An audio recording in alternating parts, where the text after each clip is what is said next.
all in the U.S. I think you must be one of the first shows to be talking about it. Believe me, you're absolutely correct. Now, we were aware of it. We'd had the headlines fairly recently, but no details, Graham. Yeah, that's right. The story just hasn't been picked up in the U.S. for some reason, but it will be.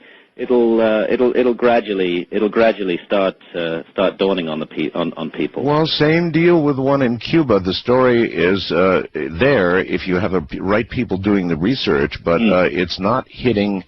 Well, it did briefly hit CNN, just briefly, but it's just not being embraced yet. Yeah.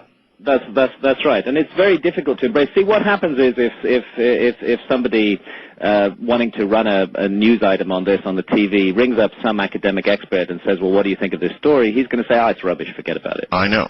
And therefore it gets forgotten about. It becomes a self-fulfilling prophecy until it actually creeps up behind you and bangs you on the head, which is what it's about to do. Well, I asked somebody the other night, I do so many good interviews, what it would take for scientists, for archaeologists to suddenly accept all of this. And he sat back and thought for a moment, and he said, well, they've got to all die off.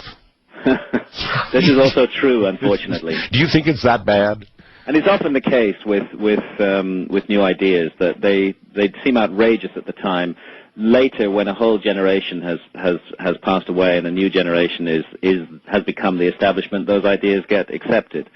It can happen again. But I must say, to be fair to archaeologists, I do believe that confronted by evidence which they could not refute, they would accept that they have to change their picture of the past. Well, I think it'll be painful, but I think it will come. They're just going to require more evidence than they've got at the moment. Well, from what I've heard, and maybe I'm wrong, but what I've heard is that many archaeologists, when confronted with some evidence, some artifacts that they simply cannot explain, end up, instead of doing what science should do and proceeding to find out, sort of just take it and put it up on the shelf and say, look, it doesn't fit, it's some kind of weird anomaly, let's just not think about it and put it up there. Yeah, they ignore it. This is, unfortunately, the first reaction, and it's why new ideas and new discoveries have a very high threshold to cross before they get recognized. And in a way, I think this is a very unfortunate side of quote-unquote science as it concerns our ancient history, that instead of a welcoming openness to new ideas and new evidence, there's hostility and suspicion towards them. And that mindset automatically makes it very difficult to discuss and present new ideas. I personally think that a more tolerant, more encouraging climate from the scientific community, even if it led them on some wild goose chases, would probably produce better results for humanity in the end. Mm-hmm. But it may not be our generation that truly comes to grips with this, and certainly it may not be our colleges and universities that teach this newly discovered material until a generation passes. Likely to be the case.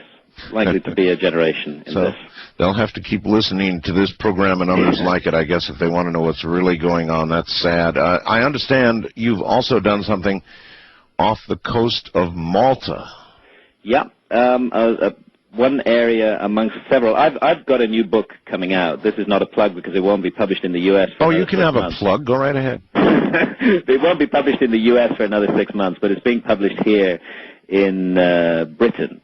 In fact, it's published today, and it's called Underworld. And what it is a worldwide examination of this phenomenon of mysterious underwater ruins, supported by my own direct diving all around the world, but also setting it in context of what we know about the world in this period and what we don't know. Hold it. Now, did I understand the title of the book correctly? Is it called Underworld? Yeah. It's called Underworld, and the subtitle is Flooded Kingdoms of the Ice Age. And I'm sorry it's not available in the U.S. yet. My publishers are Crown in New York, and they're planning to publish it in the fall. But it's available on Amazon.co.uk in the UK. Oh, it is. Oh, okay. Yeah. All right, good. Some people are going to go for it. I know it. All right. What happened? What's going on? No, before I even get to Malta, here, let me ask you about this. I've been reading a nightly story about global warming. Yes. I've been reading about penguins that are retreating in the Antarctic because it's too damn warm where they are. Yeah. Tonight, here in the U.S., Graham, they're running a story about a ice chunk 2 times the size of Manhattan that just broke off from Antarctica.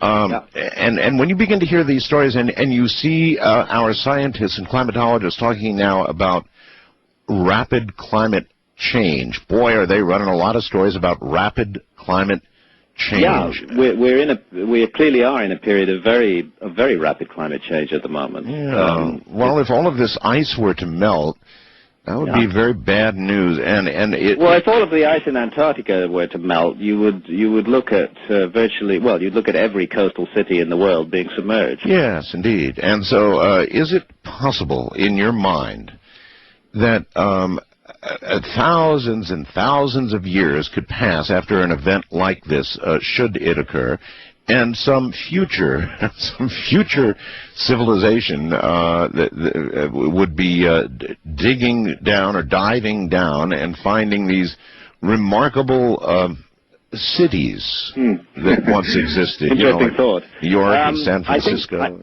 I think that if you take our culture today, what's distinctive about it is its global spread. We are all over the world. Yes. I mean, the signature of modern industrial society is not quite everywhere. It's not yet in the Brazilian rainforest, fortunately, although it is in some ways. But it's not. It's very, very widely distributed.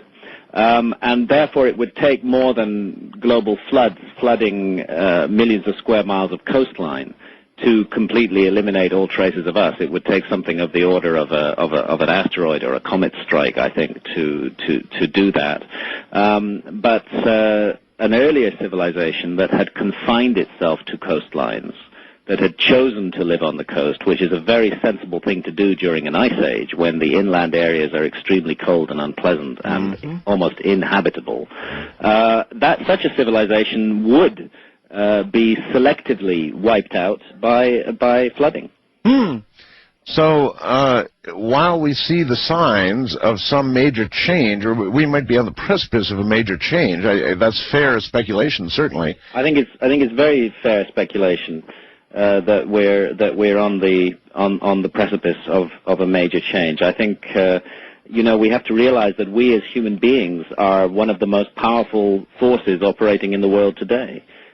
So we're quite capable of wiping ourselves out. We don't really even need nature to do it for us. Well, okay, so whether it's nature or by our hand, either way, we do seem to be on this precipice. And if we're in the midst of proving this has happened before, that would be a really good reason for people not to want to think about this, wouldn't it? Or a really good reason to want to think about it. Depending, yes. Depends on the person. Once you start putting the rise and fall of human civilizations into a perspective and realize that it's possible for whole episodes of the human story to be lost, then perhaps you have a greater investment in making sure that doesn't happen in the future. What about Malta? Okay. Malta is one of the areas that I've focused on in Underworld, and I've focused on it because although Malta is a tiny place today, it's a tiny island, in fact a group of 3 small islands in the Mediterranean, it has an unusually large significance in the ancient history of mankind. And that is because what are thought by archaeologists to be the first great temples in the world were built on Malta, and they're what's called megalithic temples made with huge stones, megaliths. The kind of stones that you see in a place like Stonehenge, for example. These were used to construct a group of enormous temples on the Maltese islands, and these temples are dated back to 3,700 BC. So that takes us back 5,700 years ago from today.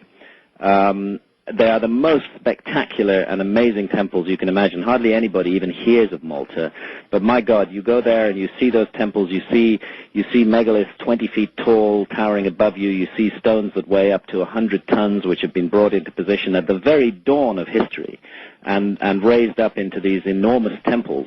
And a mystery strikes you: where did they learn to do this?